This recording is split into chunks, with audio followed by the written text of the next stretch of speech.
As a leader, do you feel like you have too many things on your plate? You're wearing too many hats. If that's you, I want to help you out with a few pieces to help you alleviate this feeling, help you from alleviate doing everything on your own and to be able to hand some of these things off to other people.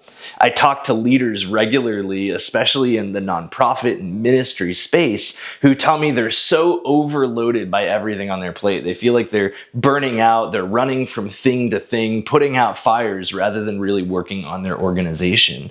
And I can't tell you how many pastors or ministry leaders, they're the only one working in their organization, or maybe it's just a small handful of people that are accomplishing all of these different things, massive lists, massive mission and vision that's there, but you feel like maybe you're doing it alone. What I've found is that one of the primary problems in this case is not that you don't have enough people, but it's that you don't know how to utilize them effectively. A question that I often ask leaders is, if I gave you 20 volunteers tomorrow, would you know what to do with them? And the answer is usually no. The reason is that we have a lot on our plate, but we don't know how to manage and delegate. Delegation and management are very different skills than leadership. Leadership is the ability to cast vision, to be able to rally people to a cause, to be able to lead people in a direction that you might be moving.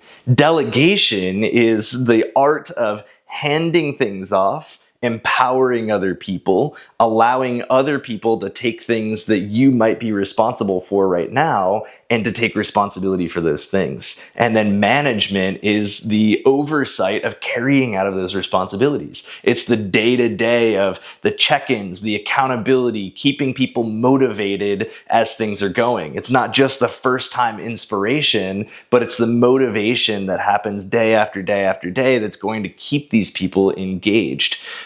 These tasks, these duties, these responsibilities, these skills are things that can be developed. They're things that you can work on. So if you're not great right now at delegating, or you're not great at managing, the good news is it's a skill that can be developed just like anything else. Just like public speaking, just like service, just like any other skill, we can develop the skills of delegation and management.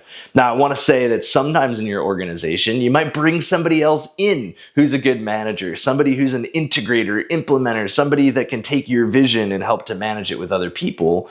But right now, you probably are going to have to do some of this delegation and management yourself until you can bring some of those other people on.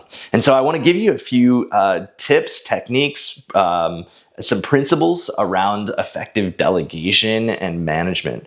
The first thing is you need clarity. Clarity is basically listing out everything that is in your world right now, all the tasks, the duties, the responsibilities, everything that you're doing or your organization's doing, or everything that you feel like you should be doing, even if you're not doing it right now. You want to capture all of that onto one list, and then you're going to organize that into some kind of an organizational structure. I'm not going to teach too much on that right now, but it's taking all of those tasks and duties and organizing them into different positions. This is something that I help a lot of organizations to create this initial organizational structure, separate all the tasks and duties into positions. Once you have those different positions identified, then you want to create a position description. Some people call it a job description, although we're using volunteers, so the word job sometimes doesn't resonate, but it's the same principle, where you want to list out all the tasks and duties that are associated with this role. And then you want to have KPIs. Key performance indicators. There are 2 to 3 numbers that will tell this person and you whether they are completing the role. How do you know that they're doing a good job? How do you know that they're keeping up with the things that are associated with this job? For example, if I have a mission trip coordinator who's organizing mission trips, I may have all these different tasks and duties like pre-planning meetings and ship out luggage tags and book people's plane tickets. I have all these different things associated. A KPI, or a key performance indicator, might be to ensure that 95% of the people who go on a mission trip are trained and actually make it on the ground safely. You might have that same mission trip coordinator might be responsible for collecting all of your payments on time to make sure that every team member has paid their deposits and their dues for their trip on time, that 100% of them are getting their money in on time. Those might be two metrics to say, if I know that these two things are going on, it doesn't matter what all the other tasks and duties are, these are my numbers for me to be able to know, for me to be able to be confident that the job is being done. It's part of the issue that a lot of leaders face, is that we bring other people on board, but then we doubt that they're following through. We aren't sure whether or not they're doing the job that we've brought them on to do. We might delegate something and then we take it back because we don't see the progress. We don't see the results. We don't see them doing the work that we feel like they should be doing. And so we quickly take those things back. And then the volunteer just figures that it's not really that important for them to be involved. And so they go find something else.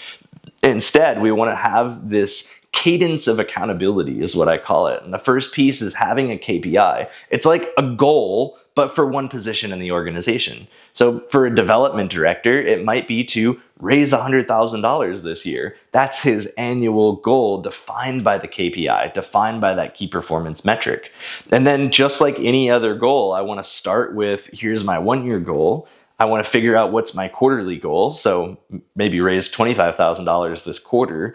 I want to bring it down to this month. Maybe it's $8,000. And then I want to bring it down to this week and then today. And this is what I call a cadence of accountability. It's where we're having regular check-ins. We're having regular times to solve issues. I personally like to do a daily check-in that can be 5 minutes or less. Now, it's every day that this person might be working. And so a volunteer might be only working 1 or 2 days a week. So I do a check-in at the beginning of the day with them. How's it going? What's the number one thing that you need to work on today? And then I do a weekly meeting. I might have a monthly check-in with the whole organization. Again, I'm not going to get into teaching too much on the cadence of accountability. I'll cover that later on. But it's a key step in ensuring your ability to be able to delegate, because delegation requires trust. Handing things off requires that you trust people to follow through with it. And we can't have that trust unless we know that things are being tracked, they're being measured, people are held accountable to follow through on those things.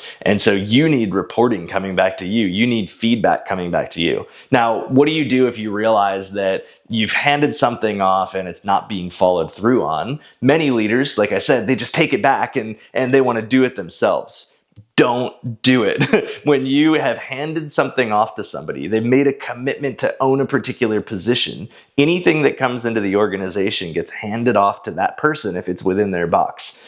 Your role is to hold accountable and also to train. And so you can come alongside this person. You can check in and say, hey, I don't know if you realize, but this email is really important to be followed through on. Do you know how to respond to it? Do we need to respond to it together, right? And so in this instance, I'm coaching versus taking that responsibility back on myself. And so learning delegation and management is a key skill for you to be able to learn if you want to move from being the person in your organization doing everything to really utilizing the people who want to help you in your organization. If you want to move from wearing all the hats to having other people in different positions, then you need to master these skills. If this is an area where you're struggling, where you feel like you need some help, you can always reach out, drop something in the comments. If you're watching this video online, let me know. I would love to schedule a strategy session with you and help to figure out where we can best help you to be able to get your organization to the next level.